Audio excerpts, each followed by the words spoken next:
Masigla po ba tayong lahat? Malakas po ba tayong lahat? Dahil sabi ng Lord sa kanyang salita, Nehemiah 8:10, the joy of the Lord is our strength. Hallelujah! Yung kagalakan ng Diyos ay ating kalakasan. Ngayon po hapong ito ay ang nais kong ibahagi sa inyo ay our true identity in Christ. Ano ba ang sinasabi ng Diyos patungkol sa atin? Kayo po, ano sa tingin ninyo? Ano ang tingin ng Diyos sa inyo? Praise God! Tayo po ay nasa panahon ng biyaya, kaya salamat sa Diyos sa panahon ng biyaya, puro magagandang bagay ang ating ine-expect. At ang ating sinasabi ay puro magagandang bagay. Amen? At yun po ang talagang mangyayari. Yung mabuting bagay sa atin pong mga buhay. Meron lamang po ako 5 bagay na gusto ko pong ibahagi sa inyo. Bagamat ang Diyos ay talagang iba talaga yung tingin sa atin. Ang tingin natin ay ang tingin ng Diyos sa atin ay sobrang napaka-special natin sa Panginoon. Amen. Marami mga dahilan kung bakit tayo special sa Diyos. Pero 5 bagay lang po ang gusto kong ibahagi sa inyo. Dahil ang 5 ay bilang po ito ng biyaya. Dahil tayo po ay nasa panahon ng biyaya. Kaya matignan natin, makita natin, ano ba ang tingin ng Diyos sa atin? Ano ang sinabi, past tense? Ano ang sinabi ng Diyos patungkol sa atin? Kasi lagi nating sinasabi sa ating deklarasyon, isa doon, ang sabi doon ay, kung ano ang sinabi niya tungkol sa akin, ako ay ganun nga. Kino-confirm natin kung ano yung sinabi ng Diyos sa atin. Sabi ng Bible tayo po ay kanyang mahal na mahal. Tayo ay special sa harapan ng Panginoon. So ngayon po hapong ito ay 5 bagay. Una po ay tayo po ay isa ng bagong nilalang. Bagong nilalang tayo. We are a new creation in Christ. We are a new created being. Bakit new? Siyempre pag may new, mayroong old. Tama? Ang luma, mga kapatid, yung dating tayo. Kasi bagamat perpekto ang pagkalikha ng Diyos sa atin, sabi kasi ng Genesis 1:27, sabi doon, nag-uusap ang God the Father, God the Son, and God the Holy Spirit, sabi nila, and now let us make man according to our own image. Lalangin natin ang tao ayon sa ating wangis. Ayan. Doon pa lamang ay talagang perpekto na ang pagkalalang sa atin. Dahil nilalang tayo ng Diyos ayon sa kanyang wangis. Siyempre ang wangis ng Diyos, ang image ng Panginoon ay napakaganda. Doon tayo kinopya. Kung ba sa magulang, yung anak kamukha ng ama. Kaya po tayo ay talagang nilikha ng Diyos ayon sa kanyang wangis. So napakapalad ng tao sapagkat tayo ay nilikha ayon sa kanyang larawan o wangis. Pero alam niyo po, merong hindi magandang balita. Pero hindi natin pag-uusapan ang hindi magandang balita ng mahaba. Kasi minsan hindi mo masabing maganda pag walang hindi maganda. Hindi mo masasabing mayroong bago kapag walang luma. Hindi mo masasabing may bagong kautusan o kasunduan kapag walang lumang kasunduan. Tayo, perpekto tayo ginawa ng Diyos ayon sa ating binasa. Pero, ang hindi maganda, dahil sa kasalanan, pinapangit ang tao. Pumangit. Ayaw ko sanang sabihin yan pero yun ang totoo Dahil ang kasalanan ay nagpapapangit sa tao. Hindi po yung itsura Dahil ang tao ay nilikha ng Diyos na napakaganda, walang pangit. Lahat maganda. Sabi nga beauty is in the eyes of the beholder. Yung itsura daw ng tao ay naroon sa tumitingin. Alam niyo po, ang itsura ng tao, perpekto tayo sa harapan ng Diyos sapagkat we have a perfect God. Nilikha tayo ayon sa kanyang wangis. So lahat tayo ay maganda, gwapo. Amen po ba? So walang pangit.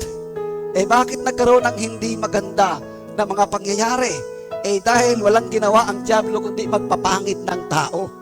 Hindi sa itsura, kundi sa ugali marahil, doon sa mga characters nila. Kasi nga, pumasok ang kasalanan, at dahil pumangit ang tao, hindi sa itsura, siya po ay mapupunta doon sa impyerno, at lahat po ng napupunta sa impyerno ay pangit. Yun po ang totoo niya, bagamat masakit. Amen? Talagang pinapangit ng kasalanan, pinapangit ng dyablo, ang imahe ng tao. Kaya naman ang tao ay matutungo doon sa impyerno dahil sa kasalanan. And that's the bad news. Pero ang gusto ko pong ituro sa inyo ay yung true identity. Pag sinabing true, totoo. Pag sinabing may totoo, mayroong kasinungalingan. Tama? Mayroong hindi totoo.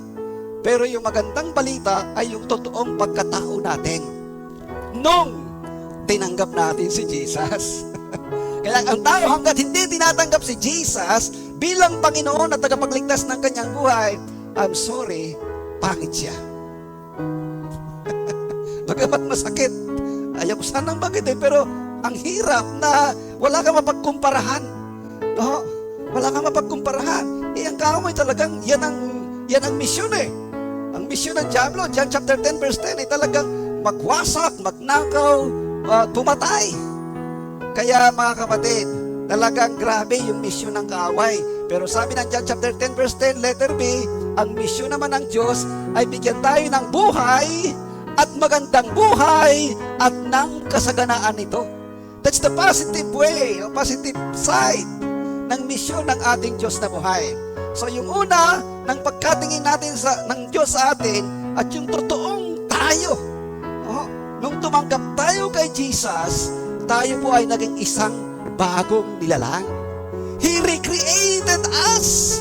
Kaya dahil ni-recreate niya tayo, marirestore din yung original na blessing na nawala dahil yun nga ang gawa ng kaaway. Pero dahil tayo ay bago ng nilalang, mga kapatid, tayo ay talagang ni-recreate. Bakit ni-recreate? Kasi ang tao kasi binubuo ng espiritu, kaluluwa at katawan. No? Dahil sa kasalanan, parang naging dalawa na lang. Nawala na yung spirit. Pero sabi ng Bible, John chapter 3 verse 3, unless a man be born again, he cannot enter the kingdom of God. Malibang may panganak na muli ang tao, hindi siya makakapasok sa langit. Pero ano pong ibig sabihin ng kapanganakang muli? Sabi po doon, yung espiritu po natin, espiritu natin ay talagang mabuhay, ma-restore, mabalik sa Diyos. Kaya pag tinanggap natin si Jesus, naging tatlo ulit tayo na active. Spirit, soul, and body. Kaya mapalad tayo sapagkat we are a new creation. So, 2 Corinthians chapter 5 verse 17, sabi doon ay, behold, if anyone is in Christ, he is a new creation. Sino mang na kay Kristo ay isa ng bagong nilalang. Yan ang sabi ng Bible eh. Isa ng bagong nilalang. Ang mga luma ay nagsilipas na. All things, sabi doon, all things, not many, not some, not few, but that all things become new. Yan po ang sabi ng Bible. Naging bawang mga bago. So una, tayo po ay naging new creation of God. At bukod doon, mga kapatid, dahil tayo ay pinatawad ng Diyos, we became the righteousness of God. Tayo raw po ay naging katwiran. Imagine, good news po yun. Tayo po ay naging katwiran ng Diyos kay Kristo Jesus. We became the righteousness of God in Christ Jesus. Hallelujah! Yan po ang sabi ng Bible. So, naging bagong nilalang po tayo. At tayo po ay mga nilalang ng perfecto. We were created fearfully and wonderfully. Psalm 139 from verse 13, maganda po ito hanggang I think verse 18. Tingnan natin kung sino tayo sa harapan ng Diyos. Psalm 139 from verse 13, you made all the delicate, sabi ni David sa Diyos, you made all the delicate inner parts of my body. So yung loob ng ating pagkatao o katawan ay napakaganda. No? Perfecto and knit me together in my mother's womb. Talagang hinimay-himay kung basa sa arkitekto yung pagkagawa ng Diyos sa atin. Labas at loob ay perfecto. Knit together in my mother's womb. Next verse, sabi ng verse 14, sabi rito, thank you for making me so wonderfully complex. Your workmanship is marvelous. How well I know it. No, sabi sa King James Version, fearfully and wonderfully made. No, praise God. Verse 15, sabi rito, you watched me as I was being formed in utter seclusion. Maganda yung translation. Talagang hinihimay, tinitignan ng gusto. At hanggang sa ito ay maging perfecto, maging kumpleto. Imagine mga kapatid, bakit special ang creation ng Diyos sa atin? Kasi po, ang nakikitang ito, nang nilikha ng Diyos, gumamit lang siya ng salita. Amen? Sabi doon ay, magkaroon ng, sa salita lang, magkaroon ng liwanag, magkaroon ng mga halaman, mga hayop. At nagkaroon nga. Pero nang nilikha ang tao, hindi sinabing magkaroon ng tao, kundi ang kanyang banal na kamay, talagang tama yung sinabi po ni David, talagang perfectly, wonderfully, and fearfully made tayo ng ating Panginoon. At talagang tinitiyak niya na talagang tayo ay perfectong-perfecto ang pagkalikha. Sabi doon, as I was woven together in the dark of the womb, doon sa sinapupunan. Next verse, verse 16, sabi rito, you saw me before I was born. So sabi doon nakita mo na ako bago ako ipanganak. Kasi nandun na nga sa loob, bago ipanganak, talagang detalyado, alam ng Diyos, dahil God is all-knowing God, omniscient God, omnipresent God. Mga kapatid, hindi pa tayo pinapanganak, perfectly knitted na tayo doon sa loob ng ating mga nanay. Kaya tama yung Ephesians chapter 1, Ephesians chapter 1, ay talagang napakaganda from verse 4. Pero dito muna tayo. Next verse, sabi rito, how precious are your thoughts. Napakaganda ng iyong iniisip sa akin, O God. They cannot be numbered. And verse 18, last verse, sabi rito, hallelujah, I can't even count them. They outnumber the grains of sand. And when I wake up, you are still with me. Tingnan niyo po, hindi raw mabilang ni sabi ni David, yung sa pagkakalika sa atin, maging sa mga buhangin, sa karagatan, ngayon siyempre, kahit na ang ating buhok, alam ng Diyos, sabi ng Bible. Amen? Bilang ng Diyos. Kasi siya yung lumikha Kung ba sa mekaniko, alam niya mga pyesa. Alam niya kung ilan. Ayon sa pag-aaral, ang buhok ng tao ay 100,000. ang mga buhok, kaya niyo ba bilangin yun? Talagang ganon ang ganda ng pagkalika ng Diyos sa atin. We were perfectly made. That's our true identity nung tayo ay kumilala kay Jesus. Ulitin ko po ang tinutukoy dito nung ikaw ay tumanggap kay Jesus bilang Panginoon at tagapagligtas. Kung hindi pa natatanggap ng tao si Jesus, mga kapatid, I'm sorry to tell you, the opposite ang meron sa kanya. Kahit na siya ay, sa tingin niya ay napakagwapo, napakaganda, artistahin, mayaman, sikat, pero mga kapatid, sa paningin lang yan ng tao. Pero sa paningin ng Diyos, although talagang tayo mahal na mahal ng Diyos at maganda ang paningin ng Diyos sa atin, mga kapatid, baliwala kasi ang ating pagiging gwapo at maganda. Baliwala ang ating pagiging mayaman at pagkasikat kung wala si Jesus sa ating buhay. Mabuti pa yung simpleng tao, hindi nga maganda yung kanyang itsura sa tingin ng iba, pero siya ang pinakamaganda sa harapan ng Diyos. Palakpakan muna natin si Lord. We were perfectly created by our God, mga kapatid. At balik tayo ngayon doon sa Efeso chapter 1, from verse 4, sabi po roon.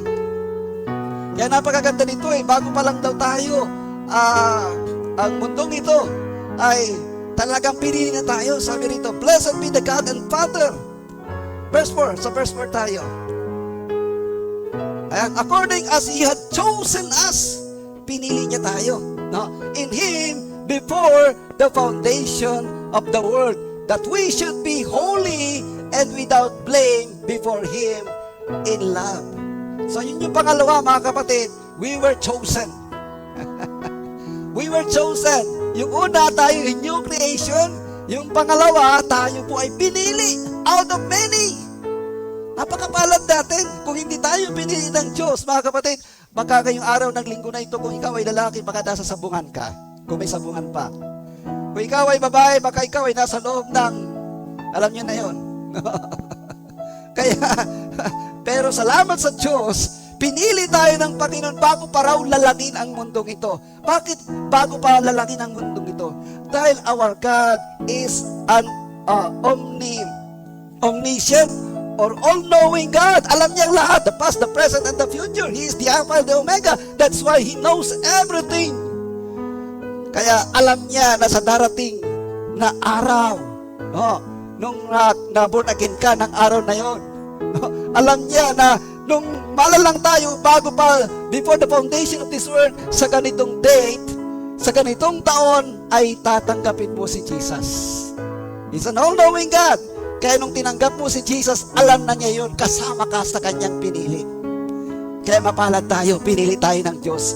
Out of how many billions of people sa buong mundong ito? Kaya sobrang napakapalad natin, mga kapatid.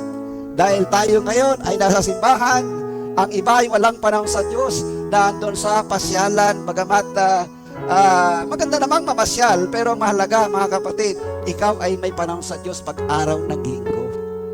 At nakikinig ng kanyang salita at sumasamba sa kanya dahil pinili tayo ng Diyos. Ano sabi ng John chapter 15 verse 16? Sabi doon, hindi ikaw ang pumili sa akin. Sabi ng Panginoong Yesus. Sabi niya, siya ang pumili sa atin. John 15:16, sabi nito, you have not chosen me, but I have chosen you and ordained you that you should go and bring forth fruit. Bagamat doon sa pagkakataong yung mga disipulo ang sinasabihan ito ng Panginoon, yung mga disciples niya o leaders niya o mga kasakasama niya. But we claim it today, mga kapatid, na tayo ay talagang pinili rin niya. Amen? Kaya nga tayo ay naririto. So we have God has chosen us, mga kapatid. And then, hallelujah, tayo ra po ay kinrucify na. Ano ba sa Tagalog kinrucify? Ipinako sa krus kasama ni Kristo. Kaya tayo bagong nilalang na. Sabi doon ng Galatians 2:20, sabi doon, for I am crucified with Christ. Nevertheless, I live, yet not I, but Christ lives in me. That's our new identity, mga kapatid. Hindi na tayo nabubuhay sa ating sarili nung tinanggap natin si Jesus. Si Kristo na ang nabubuhay sa atin. Di ba sabi doon sa Revelation 3:20, kumakatok si Jesus sa pintuan ng ating mga puso. At sino mang magbubukas ng kanilang mga puso at ako'y anyayahan, sabi ni Jesus, ako ay papasok sa kanya at mananahang kasama niya. Kaya si Jesus na yung nabubuhay po sa atin. No? Bagamat tayo, siyempre nasa mundo pang ito, tayo nagkakasala, tayo nagkakamali, pero hindi ibig sabihin ay wala si Kristo sa atin. Si Kristo ay nasa atin, mga kapatid, sapagkat yun ang sabi ng Bible we were crucified with Christ, nevertheless we live. No? Hindi na tayo, kundi si Kristo na siyang nagmahal sa atin, na siyang nagbigay ng kanyang sarili para po sa atin. Palakpakan nga muna natin si Lord. Hallelujah! Praise God! And then, pangapat, we were deeply loved by God. Sobrang mahal tayo ng Diyos, di ba? Jeremiah 31 verse 3, sabi doon, I have loved you with an everlasting love. Minahal daw tayo ng Diyos ng pangwalang hanggang pagmamahal. This is in the Old Testament, mga kapatid.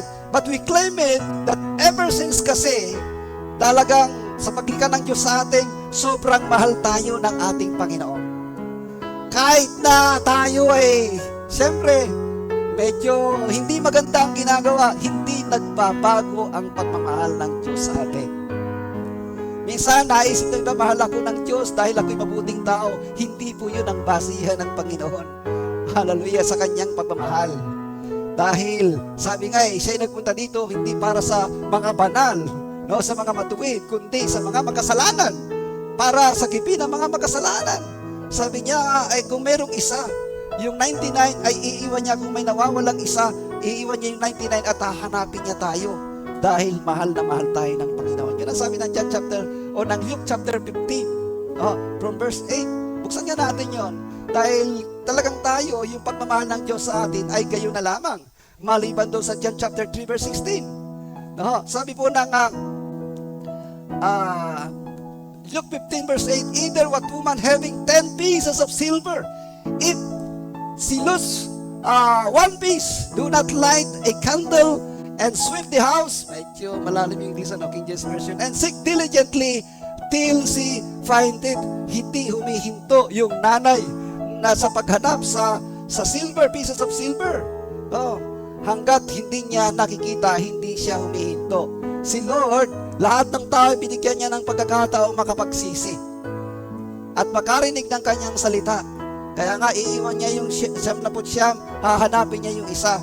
Pero mga kapatid, kapag merong isa na kahit na hanapin, ayaw namang sumama, wala na siyang magagawa. Ang mahalaga ay talagang yung pinapakita ng Diyos ang kanyang pagmamahal sa atin.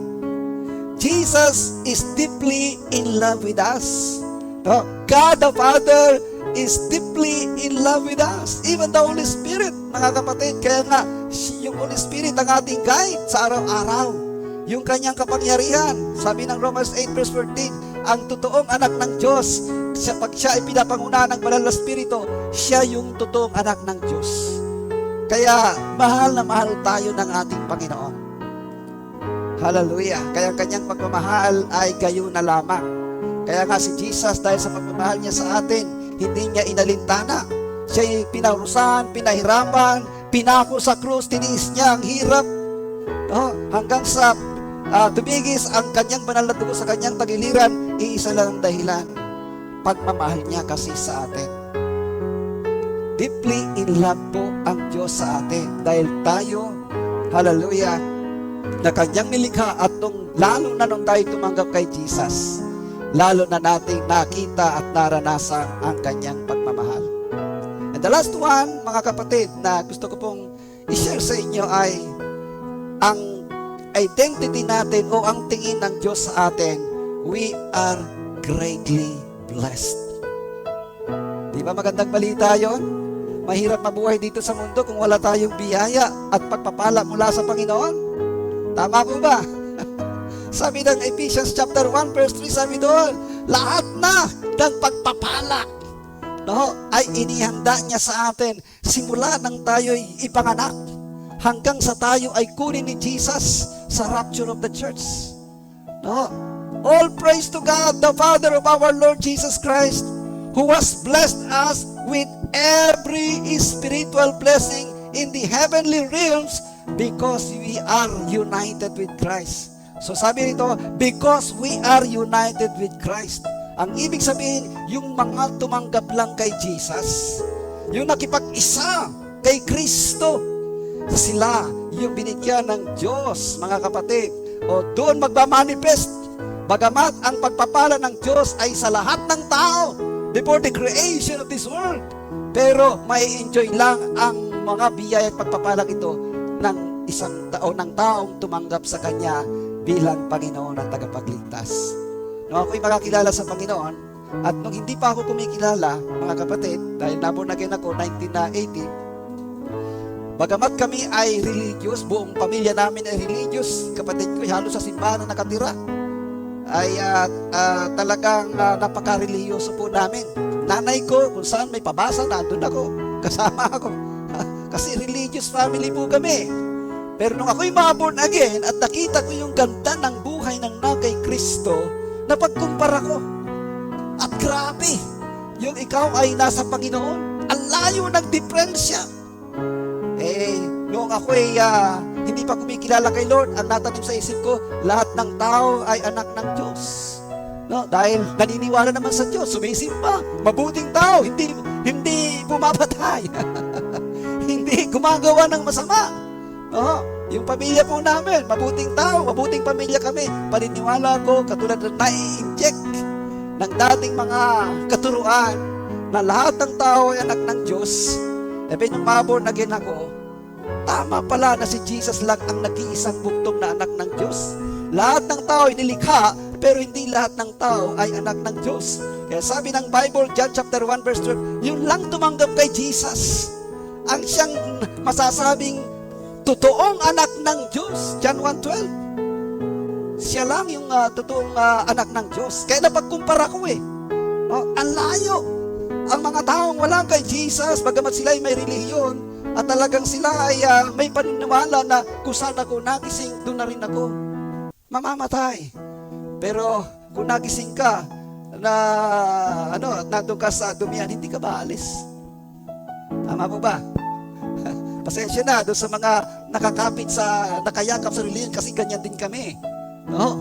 Pero nakita namin na ang katotohanan na si Jesus lang pala ang kailangan ng tao. Hindi na yung kung sino-sinong iyong paniniwalaan na wala naman sa Bible. Sino-sinong babae at lalaki na yung sasambahin. Sabi nga ni Pedro nung merong lumapit sa kanya at sasambahin siya, tumayo ka, wag mo akong sambahin sapagkat ako'y tao ding katulad mo. Kasi yan yung parang paniniwala namin noon na talagang yung mga kinanonize o talagang ginawang santo, diyan kami sapagkat lahat naman ng tao ay mabuti, lahat ay ligtas. Pero mga kapatid, sa Bible ay kakaiba. Si Jesus lamang ang dapat nating sambahin. Amen? Palakpakan muna natin si Lord. Siya ang dapat nating lapitan, at malibang ipanganak na muli ang tao, hindi siya magiging bagong nilalang. No? Kaya kung tayo ay nasa crossroad ba ang tawag doon? Hindi mo alam kung saan ka pupunta. Kung saan ka dadaan, naghahanap ka ng kung saan ka pupunta, kaliwat kanan. Kaya dapat masiguro mo. Sapagkat sabi ng Bible, there is a way that seems right to man, but the end of it is the end of death. Meron daw daan na malapad ang daan at maraming doon ay dumadaan. Pero hindi nila alam, ang dulo pala doon ay dulo ng kapahamakan. Pero merong daan na maliit, pero dulo pala noon ay ang kaligtasan. Kaya dapat habang tao ay narito sa lupa, dapat siya ay tinitiyak niya yung kanyang buhay, saan ba siya patutungo. Sapagkat pag hindi natin yan natiyak, tayo po yung pinakakawawang taong nabubuhay sa balat ng lupa. Amen po ba? Kaya talagang tayo ay dapat mag-isip, lalo na kayong malapit nang dumating ang ating Panginoong Yesus. Sabi doon balik lang ako doon sa Matthew chapter 24. Naalala ko lang po ito, mga kapatid, dahil tayo ay pinili ng ating Panginoon. Hallelujah.